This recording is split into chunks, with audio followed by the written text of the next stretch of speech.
네, 안녕하세요. 저는 대원방송 국기성우 장서화라고 합니다. 어, 더빙 덕후님의 제안으로 이렇게 여러분들을 인터뷰로 찾아뵙게 되었는데 정말 영광으로 생각합니다. 질문이 좀 여러 개가 있는데 이게 다 이제 뭐 더빙 덕후님께서 준비해 주신 질문이기도 하지만 여러분들께서도 궁금하셨던 질문이라고 얘기를 들어서 이거에 대해서 답변을 해드리도록 하겠습니다. 자, 먼저 참여 작품 질문입니다. 마법사 프리큐어에서 끝없는 혼돈의 권속 샤킨스를 맡으셨는데 샤킨스는 어떤 악역인가요? 아, 샤킨스 같은 경우는 보면은 그냥 생긴 거나 어떤 평상시에 말하는 목소리나 이런 걸 보면은 정말 한없이 진지하고 무겁고 그냥 어떻게 보면 전형적인 악역이라고 할 수 있는데 조금 웃긴 게 샤킨스가 이렇게 중간중간에 나사가 하나씩 빠져 있어요. 그래서 뭐 이렇게 중요한 순간에서 굉장히 막 포스 있게 등장을 해가지고 막 중요한 대사를 하다가 갑자기 막 뭐 예를 들어서 뭐 바나나 껍질 밟고 넘어진다던가 약간 실제로 그런 건 아닌데 약간 그런 식으로 굉장히 막 심각하고 중요한 상황에서 그런 나사가 빠지는 행동을 하나씩 하는 그런 좀 완벽해 보이지만 완벽한 악역처럼 보이지만 허점이 많은 그런 재밌는 악역으로 기억을 하고 있습니다. 네, 두 번째 페어리테일의 메인 보스 아크놀로기아가 팬들 사이에서 호평이었는데 호평이었나요? 아무튼 아크놀로기아의 연기 포인트. 이거는 제가 할 말이 좀 있습니다. 사실 아크놀로기아 같은 경우는 제가 전속 생활하면서 가장 좀 기억에 남는 역할이에요. 왜냐면 제가 성우를 꿈꾸게 됐을 때, 꿈꿨을 때, 꿈꾸기 시작했을 때 제가 하고 싶은 역할과 하고 싶었던 역할과 가장 닮아 있는 역할이었어요. 되게 이제 포스 있고 악역인데 그냥 막 단순한 악역이 아니라 굉장히 사연도 있고 가슴 아픈 사연이 있죠. 그런 악역을 하는 게 이제 저의 약간 성우를 꿈꾸면서 꾸었던 또 꿈이었는데 그 꿈을 이루게 해준 아주 고마운 역할이죠. 그래서 굉장히 저한테는 또 의미가 있었고 이 역할을 맡았을 때 그러다 보니 굉장히 부담감이 컸습니다. 그리고 페어리테일 같은 경우가 저희 거의 1, 2기 선배님들 전속 시절부터 해왔던 그러니까 벌써 10년이 훨씬 넘었죠. 그런 굉장히 대원방송에서 예전만큼은 아니지만 굉장히 큰 작품이에요. 장기 시리즈고 시즌도 10시즌이 넘게 있는 10년 넘게 계속 방송이 되었던 그런 작품의 마무리를 짓는 마지막 시즌에 이제 저희가 참여를 하게 됐는데 거기서 이제 제가 또 끝판왕 메인 보스를 맡게 되니까 그걸 맡을 당시에 제가 이제 전속 1년 차 말 그쯤 됐었거든요. 그러니까 저한테는 상당히 좋으면서도 제 꿈이었으니까 상당히 좋으면서도 동시에 또 엄청난 부담이었죠. 음, 그리고 그 페어리테일을 녹음할 때는 코로나 전이었어요. 그래서 단체 녹음을 다 했었는데 앞서 말씀을 드렸던 것처럼 옛날부터 저희 1, 2기 선배님들 전속 시절부터 계속 이어지던 작품이다 보니 거기 나오시는 선배님들이 배역이 굉장히 많은데 선배님들이 다 이제 다 프리 선배님들이고 다 주로 저희 방송사 선배님들이 많으세요. 그러니까 이제 마지막 시즌을 녹음하는데 할 때마다 뒤에 선배님들이 진짜 우글우글 계시는 거예요. 막 그 저희 대원방송 녹음실이 그래도 꽤 큰 편인데 그 녹음실이 꽉 차서 앉을 자리가 없을 정도로 네, 전속들은 앉을 자리가 없을 정도로 꽉 차고 어 그리고 또 하필은 아니지만 페어리테일의 주인공이 누구겠습니까? 우리 남도영 선배님, 슈퍼스타 남도영 선배님께서 이제 나치 역할로 출연을 하고 계시는데 제가 메인 보스다 보니까 이제 마지막에 싸우겠죠, 나치랑. 근데 전속 나부랭이인 제가 대 슈퍼스타 남도영 선배님과 그렇게 한 마이크에서, 한 마이크는 아니었지만 그러니까 한 공간에서 그렇게 싸움씬, 뭐 긴 대화씬도 있었고 그런 걸 녹음한다는 것 자체가 저한테 되게 영광이기도 했지만 큰 부담이었어요. 그래서 그걸 준비할 때 굉장히 정말 양날의 검같이 너무 좋으면서도 너무 힘들게 준비했던 그런 기억이 있습니다. 마음의 부담감을 느끼면서. 근데 어쨌거나 결과적으로는 저는 개인적으로 조금 아쉬운데 그래도 이렇게 같이 녹음을 참여해주신 선배님들이나 뭐 남도영 선배님도 사실 좋은 말씀을 많이 해주셨어요. 그래서 그게 너무너무 감사했고 심지어 이거는 약간 TMI인데 그 남도영 선배님이 저한테 아크놀로기아가 그려진 그 티셔츠가 발매가 된 게 있는데 그것까지 이렇게 선물로 해서 주셨습니다. 그래서 와 그때는 진짜 감동이었어요. 나치가 나에게 아크놀로기아 티셔츠를 선물해 주시다니. 그것도 전속실로 직접 오셔가지고. 그래서 지금도 그거는 너무너무 감사한 기억으로 남아있고 아무튼 아크놀로기아는 저한테는 그런 의미의 캐릭터입니다. 포인트를 질문해 주셨는데 제가 딴소리를 했네요. 포인트는 굉장히 똘똘 뭉쳐있는 악인데 그 악이 굉장히 사연이 있죠. 굉장히 깊은 사연이 있고 원래는 의사였어요. 사람을 살리고 치료하는 의사의 힘을 가진 캐릭터였는데 가족들과 마을 사람들, 아는 지인들이 모두 용에게 살해를 당하고 그리고 나서 이제 각성하게 되죠. 그렇게 아크놀로기아 뿐만 아니라 용을 멸하는 그쪽에 이제 길을 걷게 되는데 아크놀로기아가 사실은 아크놀로기아 그 역할을 하고 있는 그 남자 닥터라고 나오는데 그 닥터의 가족 그리고 뭐 지인들을 다 살해한 용의 이름이에요. 그래서 내가 영원히 그 용의 이름을 잊지 않겠다.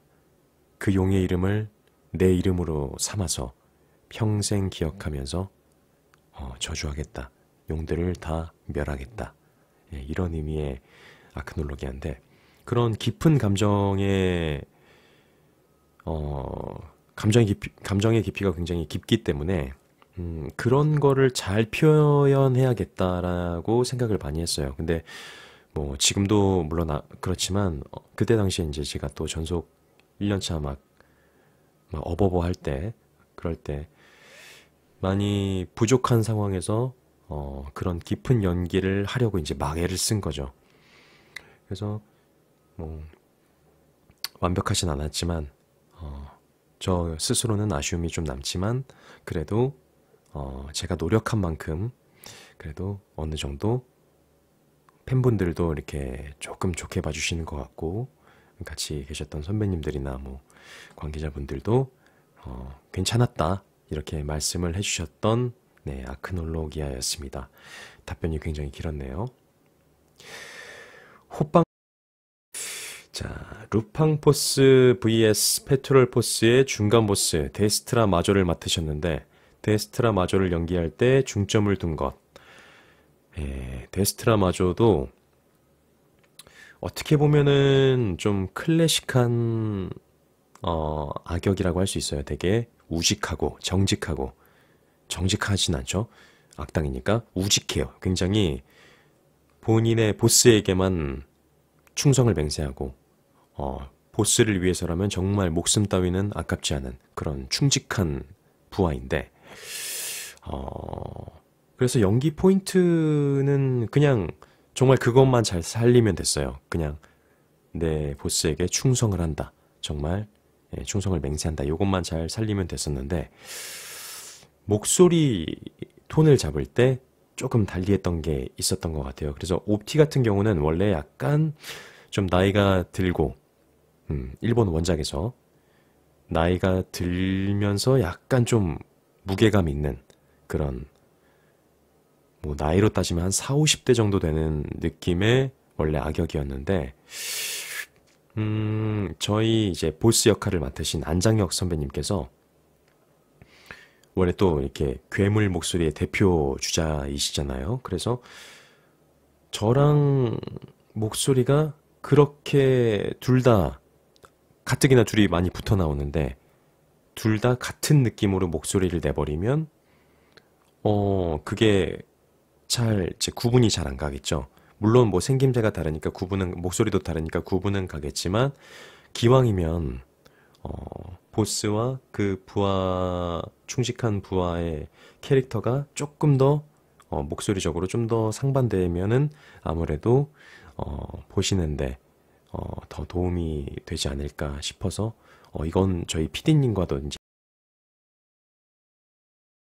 그래서 제가 조금 더 젊게 갔습니다.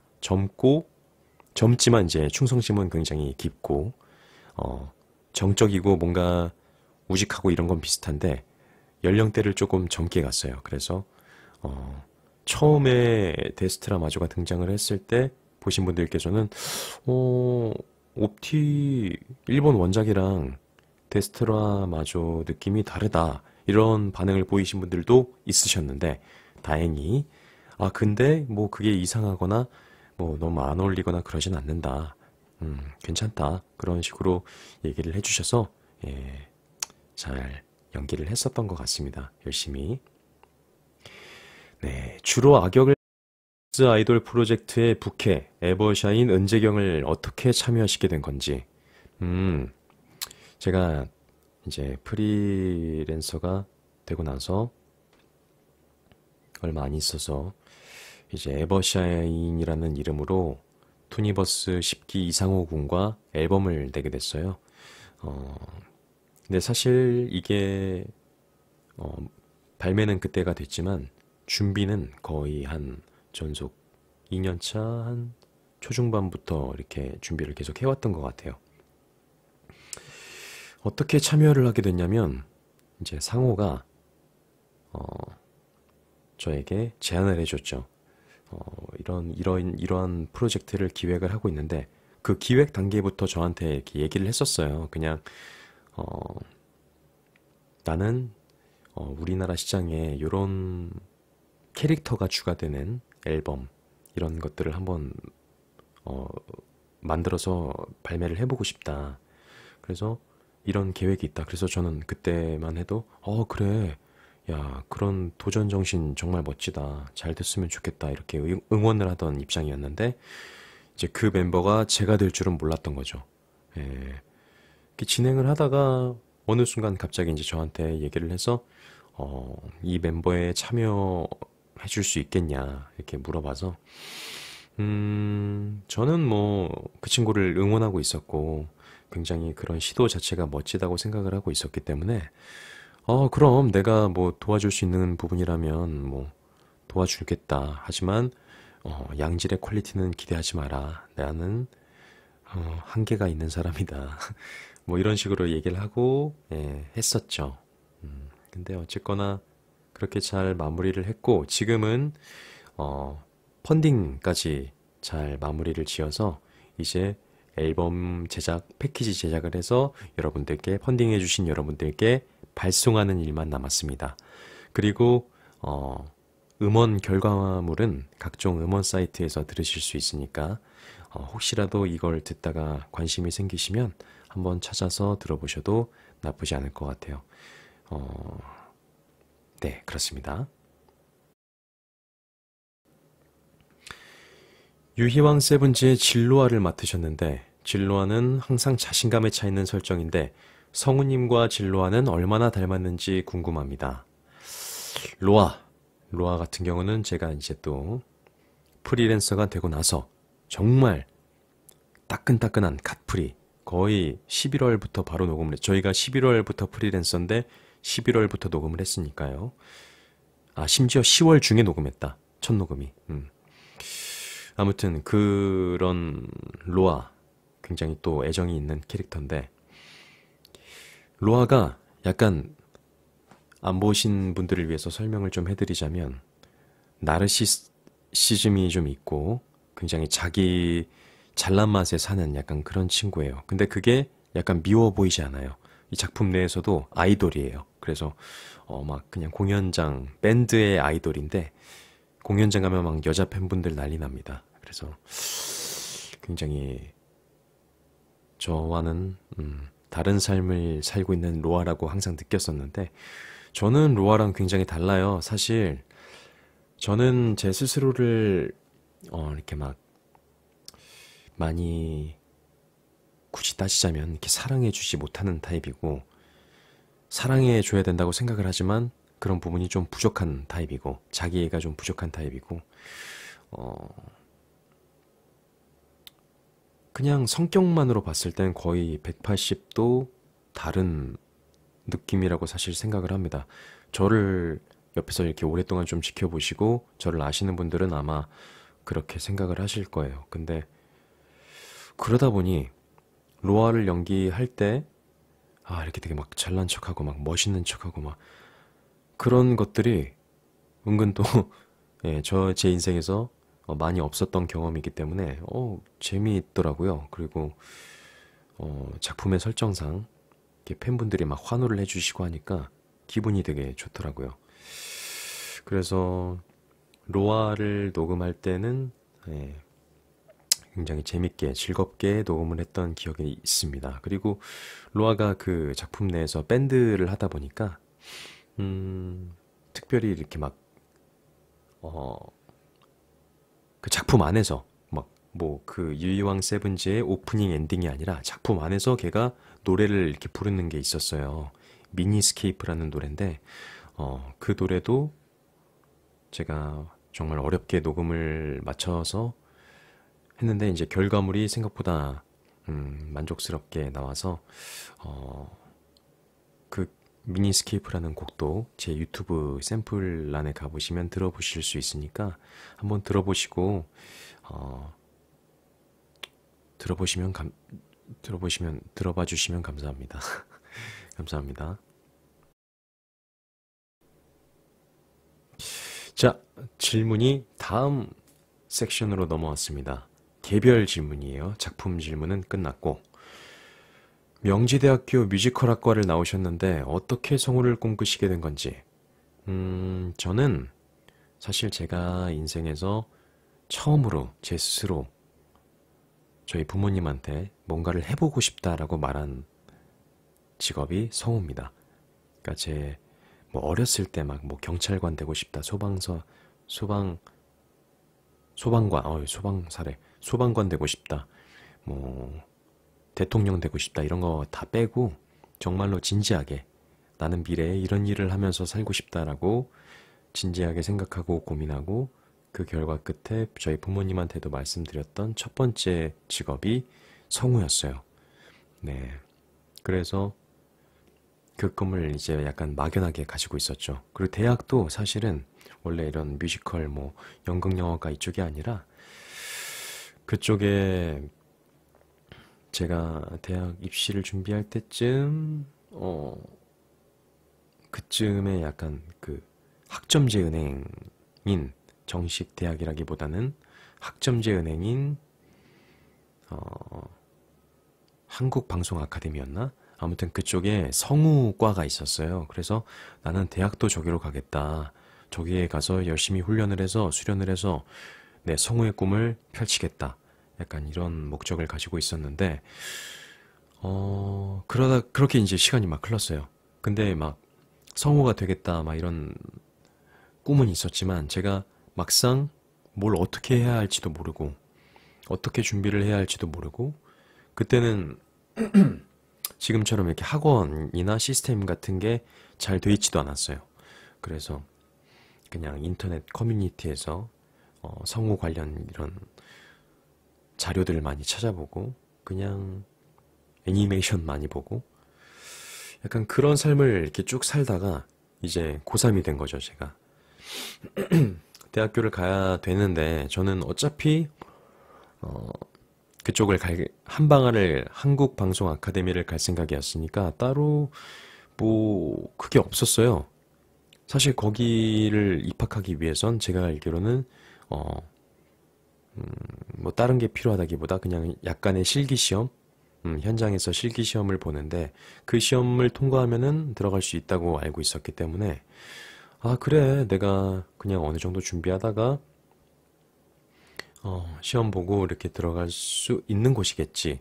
쉽게 생각한 게 아니라 어, 그냥 너무 어렵게 생각하지 않았어요. 그냥 이렇게 내가 준비를 하다 보면 어느 정도 할 수 있겠지라는 그냥 막연한 생각이었죠. 어떻게 보면. 그런 생각을 하다가 이제 고3이 되니까 약간 그게 압박감으로 다가오는 거예요. 그래서 아, 아무것도 없는데 이대로 내가 현장 실기 시험을 가서 시험을 붙을 수 있을까? 안 되겠다. 그래서 그때 고3 당시 제가 여의도에 있는 모 성우학원을 다니게 됩니다. 주말반으로 한 달을 다녔습니다. 한 달을 다니게 된 사연이 있는데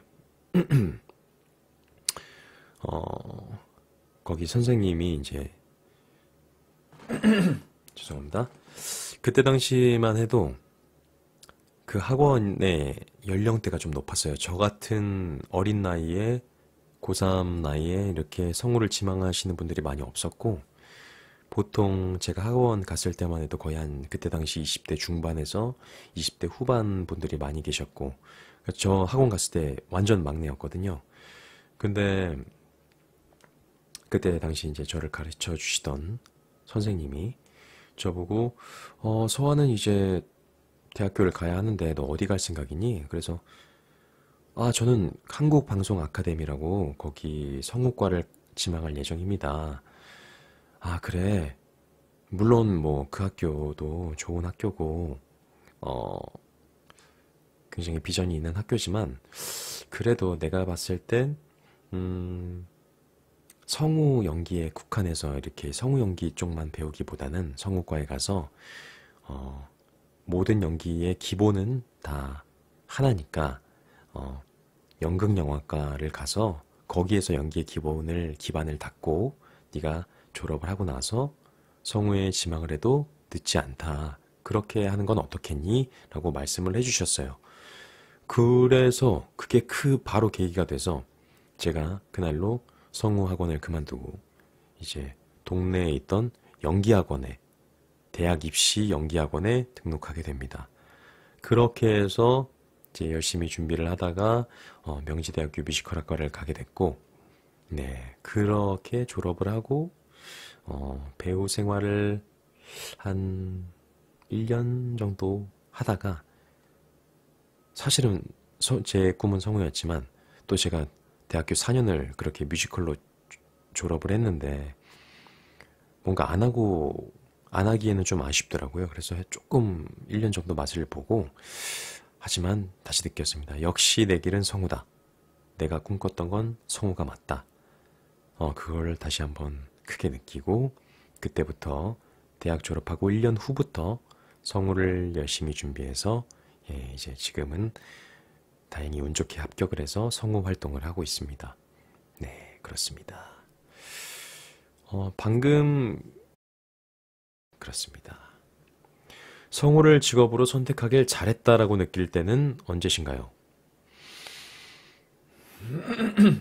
어, 굉장히 많은데 일단 저희는 물론 뭐 준비를 하는 시간도 길고 이것저것 저희 일이 절대로 어떻게 보면 편해 보일 수도 있지만 절대 편한 직업은 아니에요. 정말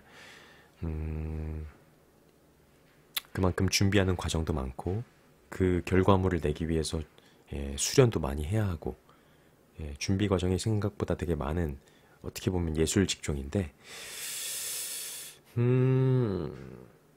지금 제가 이제 프리랜서 생활을 하고 있는데 어, 일단 자유롭게 시간을 선택해서 일을 할 수 있다는 거 그런 게 너무 좋아요. 그리고 어느 한 단체에 묶여서 제가 보통 제 나이 또래 사람들은 다 이제 회사를 다니니까 그런 회사라는 큰 타이틀에 묶여서 막 뭔가 눈치도 많이 봐야 되고 회사 출근해야 되고 막 퇴근 시간 있고 막 야근하고 뭐 이런 게 없잖아요. 저희는 저희가 하고 싶은 일, 제가 선택해서 할 수 있는 권한이 있어요. 그런 게 너무 좋다라는 생각이 많이 들죠. 왜냐면은 제 친구들 가끔 만나서 얘기를 해보면 그런 거에 대해서 사실 누가 그런 게 잘 맞겠어요. 회사 다니면서 이렇게 출퇴근하고 야근하고 막 직장 상사한테 막 얘기 듣고 이런 거 좋아하는 사람이 세상에 어디 있겠어요. 그래서 막 그런 나 오늘 이랬다. 너무 힘들었다. 그런 얘기 막 듣다 보면 아, 그래. 역시 나는 회사에 갔으면 회사 생활을 일반적으로 했으면 난 정말 힘들었을 거야. 내가 이쪽 길로 와서 성우가 된 건 정말 하늘의 축복이다. 이렇게 느낄 때가 많습니다. 자, 4번. 전속 성우 시절 기억에 남는 녹음 에피소드가 있으신가요? 음, 그게 있다. 저희가 지금은 이제 코로나 때문에 단체 녹음을 많이 안 해요. 거의 녹음을 해도 막 3, 4명씩 나눠서 하기 때문에 그런데 아까 말씀드렸듯이 페어리테일 같은 경우는 막 15명, 20명씩 들어가고 저희 회사에 그런 작품들이 좀 많아요. 원피스도 그렇고 그렇게 많은 선배님들 사이에 끼어서 이제 연기를 할 때가 종종 많이 있었는데 그러다 보니까 이제 저희가 선배님들 녹음하시는데 저희 전속들이 가뜩이나 미숙한데 녹음할 때 피해를 드리면 안 되잖아요. 왜냐면 녹음할 때 마이크는 3대밖에 없는데 그걸 15명, 20명이 나눠서 써야 하니까 굉장히 마이크를 잘 쓰고 잘 빠져나와야 한단 말이죠. 그러다 보니까 이제 스킬이 좀 필요합니다. 마이크 앞에서 잘 대사를 친다고 하는데 잘 치고 잘 빠져나오는 그런 스킬이 필요한데 저희가 이제 전속 처음 들어가면 그런 스킬들을 좀 배웁니다. 마이크 앞에서 움직이는 법. 그래서 그런 걸 배우고 이제 간단하게 설명드리면 이제 저희 손을 묶는 거예요. 손이 이렇게 자유롭게 나와 있으면 아무래도 옆 사람이랑 부딪히게 되고 서로 불편해지니까 저희의 손을 이제 뒷짐을 져서 저희의 손을 봉인하는 약간 그런 스킬이 있는데 그게 이제 습관이 되다 보니 항상 이제 뒷짐을 지고 손을 봉인하는 상태로 한 손으로 대본을 들고 연기를 한단 말이죠. 근데 그것들이 계속 습관이 되다 보니까 근데 손을 이렇게 뒤로 하고 있으면 약간 좀 불편해요. 당연히 내 손을 막 이렇게 자연스럽게 쓰면서 연기를 하고 싶은데 불편한데 또 어쨌거나 봉인은 해야 하니까 그러다 보니 이제 제가 바지 뒷주머니에 제 손가락을 하나를 딱 꽂아놓고 꽂아놓으면 안 움직이니까 꽂아놓고 이제 그 안에서 막 제가 손가락을 막 움직이는 거예요. 그래가지고 막 격렬한 연기, 감정 연기, 막 분노 연기할 때는 이제 꽂아둔 손가락이 막 움직이는 거예요. 막 꿈틀꿈틀 막. 근데 어느 날 이제 선배님들이 저의 그런 모습을 보고 너 왜 그러냐? 무슨 문제 있냐? 아이 뭐 선배님 그게 아니라요. 그런 저희가 봉인을 해야 하는데 그런 이유 때문에 그렇습니다. 그래? 그래? 근데 네 바지한테 미안하지 않냐? 네 바지 주머니 봐라. 뒷주머니 좀 봐라. 안 보이겠지? 사진을 찍어주셨는데 뒷주머니가 어떻게 됐냐면 이렇게 제 손가락 모양으로 이렇게 늘어나 있어요. 그래가지고 그러니까 제가 힘을 많이 준 거예요. 막 감정 연기, 격렬한 연기를 할 때가 많으니까 그런 거 할 때마다 힘 줄 때마다 그 손가락에 이제 힘을 준 거죠. 그러면서 바지가 이렇게 제 검지 손가락 모양으로 이렇게 딱 늘어나가지고 그랬던 기억이 있네요. 그게 기억에 남는 에피소드인 것 같습니다. 자, 개별 질문의 마지막 질문. 자신의 목소리 내에서 가장 연기하기 쉬운 배역, 어려운 배역. 네. 쉬운 배역, 어려운 배역. 전에는 그런 게 있을 수도 있겠다라고 생각을 했는데, 지금 와서 보니까 저한테 쉬운 연기는 없어요. 어떤 연기를 하든 굉장히 부담이 되고, 물론 뭐 이제 음역대적으로, 목소리 음역대적으로 조금 더 편한 건 있겠지만, 어, 연기를 할 때 제가 막, 아, 쉽게 할 수 있는 연기가 있다. 이제 나 정도 아무것도 아닌데. 어쨌든 경력이 그래도 조금 전속보단 좀 됐으니까. 하지만 그런 게 전혀 없고요. 정말 어떤 연기를 할 때마다 되게 부담되고 항상 부담감을 가지고 목소리를 낼 때도 사실 마찬가지예요. 근데 어쨌거나 그나마 제 목소리에서 편한 걸 얘기를 하자면 음, 제 목소리가 중음대이기 때문에 그냥 딱 제 목소리 이렇게 편하게 말씀드릴 때 한 30대 제 나이 또래 진짜 제 실제 나이 또래 목소리와 캐릭터가 부합을 한다면 그리고 성격도 사실 중요해요.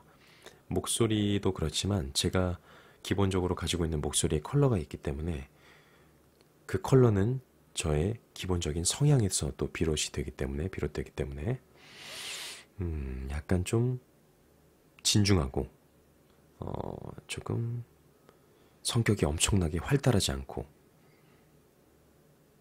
무난무난한 그런 캐릭터가 있었나? 사실 애니메이션에선 잘 없는 캐릭터인데 그런 캐릭터들을 연기할 때 그나마 이제 저의 있는 그대로의 모습을 최대한 많이 보여드릴 수 있으니까 그런 점이 조금 더 편하지 않나 하는 생각이 듭니다. 어려운 건 이거와 좀 반대되는 역할인 것 같아요. 좀 텐션 되게 높고 엄청 막 까불거리거나 혹은 엄청나게 막 천방지축이거나 막 활달하고 활발한 그런 캐릭터들을 연기를 할 때 기본적으로 저한테 없는 걸 이제 제가 연기를 통해서 꺼내는 거기 때문에 그런 것들이 상대적으로 조금 더 어려운 배역인 것 같습니다. 자, 마지막으로 공통 질문 두 가지가 있습니다. 앞으로 이루고자 하는 목표. 앞으로 이루고자 하는 목표는요. 저는 앞서 질문에서 조금 말씀드렸던 것 같은데 저한테 어떤 역할이 들어오던 물론 다 잘할 수는 없어요. 하지만 제가 그냥 제 욕심에 적어도 이게 다 완벽하게 잘할 수는 없지만 그냥 그 역할들을 소화할 때 제 스스로가 이건 망했다. 혹은 이거는 내가 스스로 연기를 하면서도 너무 부끄럽다. 성우로서 너무 부끄럽다. 이런 생각이 안 들 정도로 다양한 역할을 다양하게 잘 소화할 수 있는 거. 그렇게 연기를 할 때가 더 재미있는 것 같아요. 맨날 이렇게 제가 그나마 잘할 수 있는 역할들을 계속 반복해서 하는 것도 재밌겠지만 매번 같은 것만 하다 보면 아무래도 캐릭터가 다르더라도 조금 질린다기라기보다는 너무 익숙해지는 게 있겠죠. 그래서 그러기보다는 조금 더 이제 새로운 자극. 제가 성우를 하고 싶었던 이유도 그런 매번 새로운 자극들을 느낄 수 있기 때문이기 때문에 네, 그렇게 연기를 하면서 많은 여러분들한테 인정도 받고 사랑도 받을 수 있는 게 목표겠죠. 네, 그렇습니다. 네, 마지막 질문. 최근 프리가 되셨는데 느낌이 어떤지. 제가 2020년 11월 1일부터 이제 프리랜서 활동을 하고 있는데 벌써 시간이 빨리 지나서 반년이 훌쩍 더 지났습니다. 벌써 개월수로 치면 8개월 차네요. 지금 제가 녹음하는 시점에서. 시간이 굉장히 빠른데, 일단 저는 너무 프리랜서가 되고 싶었어요. 왜냐면,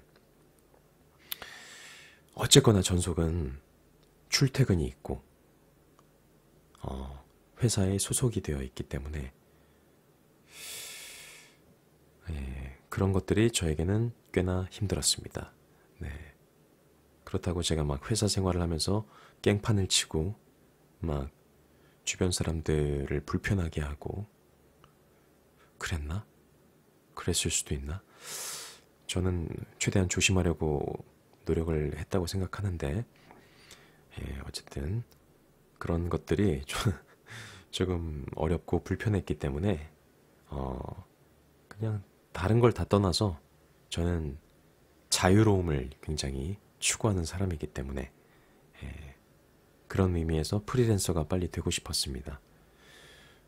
그래서 지금 생활을 너무너무 만족하고 있어요. 사실 뭐 제가 여러 작품에 참여해서 일을 많이 하고 뭐 일을 혹은 일을 적게 하고 그런 걸 다 떠나서 그냥 프리랜서 생활이라는 것 자체가 아까 말씀드렸던 것처럼 제가 제 시간을 선택해서 그 시간에 일을 할 수 있고 제가 작품을 선택을 해서 일을 할 수도 있고 그런 제 삶의 주체가 어느 정도 저에게 있다는 약간 그런 것들이 저에게 굉장히 큰 자유로움을 선사하기 때문에 그래서 저는 지금 프리랜서 생활에 굉장히 만족하고 있습니다. 네, 그렇습니다. 로 마치며 또 이런 질문지를 통하지 않고는 제가 이런 생각들을 해볼 기회가 많이 없었을 것 같아요. 그래서 이런 질문을 보내주셔서 제가 다시 한번 저의 전속생활, 제가 했던 캐릭터들에 대한 생각을 다시 한번 할 수 있는 기회를 주셔서 감사하고 저를 아직 많이 모르실 거예요. 완전 신인성우인데 그래도 이 인터뷰를 한 번이라도 봐주신다면 이 인터뷰를 통해서 저 대원방송 구기성우 장서화라는 성우를 기억해 주시고 그리고 혹은 이미 기억하고 응원해 주시는 분들도 계시다면 정말 정말 너무너무 감사합니다. 정말 성우도 어쨌거나 대중의 관심을 받고 살아가는 직업이기 때문에 단순히 관심이 아니라 여러분들의 사랑이 필요합니다. 여러분의 사랑을 통해서 저희가 그 사랑을 먹고 무럭무럭 자라기 때문에 저희한테 그런 저뿐만 아니라 대한민국에 있는 모든 성우분들에게 관심을 가져주시고 사랑을 아낌없이 베풀어 주시는 우리 팬분들, 한국 성우를 사랑해 주시는 팬분들께 정말 진심으로 너무너무 감사드리고 여러분들이 있기에 저희가 존재할 수 있습니다. 항상